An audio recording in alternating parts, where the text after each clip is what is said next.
السلام علیکم ورحمۃ اللہ وبرکاتہ۔ محترم ناظرین، آج کی اس ویڈیو میں ہم جانیں گے کہ 7 ایسے کام، 7 ایسی چیزیں جس کی وجہ سے گھر میں برکت نہیں ہوتی ہیں، جس کی وجہ سے گھر میں فقر و فاقہ آتا ہے، جس کی وجہ سے روپیے پیسے میں برکت نہیں ہوتی ہیں، اور جس کی وجہ سے گھر کے اندر پریشانیاں، مصیبتیں آتی رہتی ہیں۔ اور 7 ایسی چیزوں کو بھی جانیں گے کہ جس کی وجہ سے گھر میں مالداری آتی ہے، جس کی وجہ سے کاروبار اچھا چلتا ہے، جس کی وجہ سے روپیے پیسے میں برکتیں ہوتی ہیں۔ اور یہ 14 کی 14 چیزیں ایسی ہیں کہ جن کو حضرت مولانا یونس رحمۃ اللہ علیہ پالن پوری اپنی کتاب کے اندر بکھرے موتی میں لکھتے ہیں، اور ان میں سے اکثر باتیں ایسی ہیں کہ قرآن و حدیث سے ثابت ہیں۔ تو آپ اس ویڈیو میں بنے رہیں اور پہلے ان 7 چیزوں کو جان لیتے ہیں کہ جن کی وجہ سے گھر میں بے برکتی ہوتی ہے، جس کی وجہ سے رزق میں تنگی ہوتی ہے، جن کی وجہ سے گھر کے اندر مصیبتیں آتی رہتی ہیں، اور جن کی وجہ سے کاروبار صحیح سے نہیں چل پاتا ہے۔ جلدی نماز پڑھنے سے غریبی آتی ہے، گھر میں خیر و برکت نہیں ہوتی، فقر و فاقہ آتا ہے۔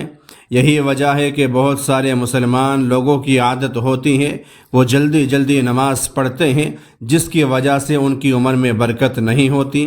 نمبر 2، کھڑے ہو کر پیشاب کرنے سے گھر میں غریبی آتی ہے، گھر میں خیر و برکت نہیں ہوتی، اس لیے ہمیشہ کھڑے ہو کر پیشاب کرنے سے پرہیز کرے، بچے۔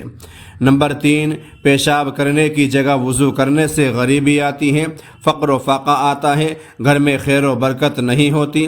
چاہے آپ نماز پڑھنے کے لیے وضو کریں، یا قرآن پڑھنے کے لیے وضو کریں، یا کسی اور کام کے لیے وضو کریں۔ نمبر 4، کھڑے ہو کر پانی پینے سے گھر میں غریبی آتی ہے، بے برکتی ہوتی ہے۔ پانی بیٹھ کر پینا سنت ہے، اس لیے آپ ہمیشہ بیٹھ کر پانی پینے کی کوشش کریں، کھڑے ہو کر پانی نہ پئیں۔ نمبر 5، منہ سے چراغ بجھانے سے غریبی آتی ہے، گھر میں خیر و برکت نہیں ہوتی۔ نمبر 6، دانت سے ناخن کاٹنے سے غریبی آتی ہے، گھر میں خیر و برکت نہیں ہوتی۔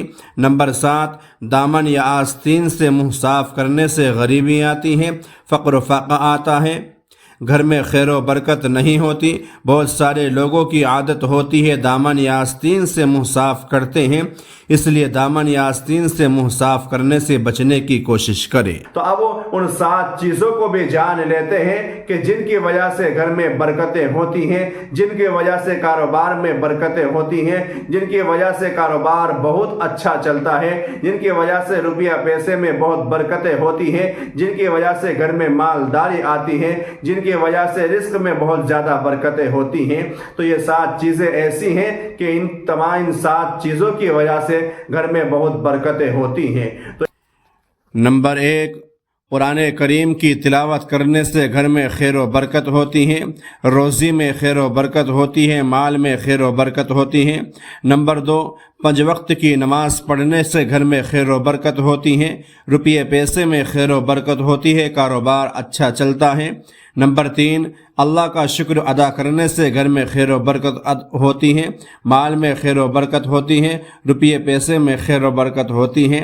نمبر 4، غریبوں اور مجبوروں کی مدد کرنے سے گھر میں خیر و برکت ہوتی ہے، روپیے پیسے میں خیر و برکت ہوتی ہے، مال میں برکت ہوتی ہے۔ نمبر 5، گناہوں سے معافی مانگنے سے عمر میں برکت ہوتی ہے، زندگی کے اندر برکتیں ہوتی ہیں، گھر کے اندر خیر و برکت ہوتی ہیں، روپیے پیسے میں خیر و برکت ہوتی ہیں۔ نمبر 6، ماں باپ رشتہ داروں سے اچھا سلوک کرنے سے، یعنی ماں باپ کے جو رشتہ دار ہیں ان سے اچھا سلوک کرنے سے بھی گھر کے اندر خیر و برکت ہوتی ہے، روپیے پیسے میں خیر و برکت ہوتی ہے، کاروبار میں خیر و برکت ہوتی ہے۔ تو یہ 7 چیزیں ایسی ہیں کہ ان تمام 7 چیزوں کی وجہ سے گھر میں بہت برکتیں ہوتی ہیں۔ تو ان پہلی 7 چیزیں ان کو آپ چھوڑ دیں اگر آپ ان چیزوں کے اندر مبتلا ہیں، اور دوسری 7 چیزیں کہ جن کی وجہ سے مالداری آتی ہے، گھر میں برکتیں ہوتی ہیں، ان کو آپ اپنی زندگی میں داخل کر لیں۔